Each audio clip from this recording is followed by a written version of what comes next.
Welcome to our guide on Comparative Market Analysis, CMA, and Broker Price Opinion, BPO, in real estate.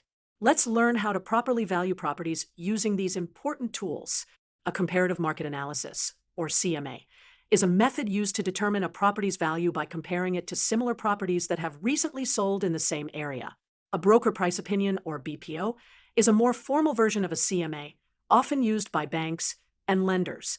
Let's look at an example.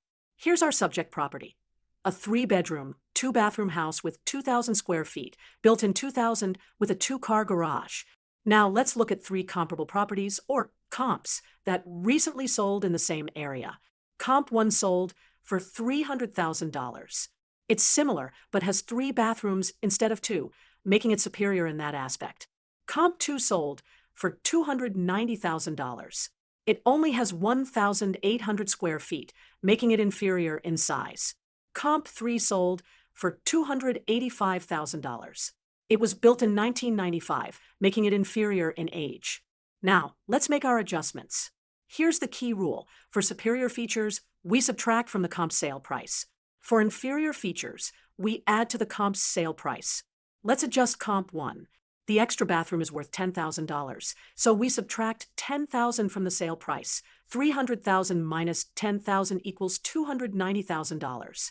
For Comp 2, the smaller size is worth $15,000 less, so we add $15,000. $290,000 plus $15,000 equals $305,000.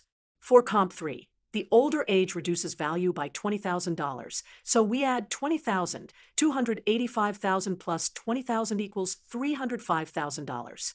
After our adjustments, we can see that the adjusted values range from $290,000 to $305,000. Based on these comps, we might estimate our subject property's value at $300,000. Remember, the key to accurate CMAs and BPOs is making appropriate adjustments. Always subtract for superior features and add for inferior features compared to your subject property.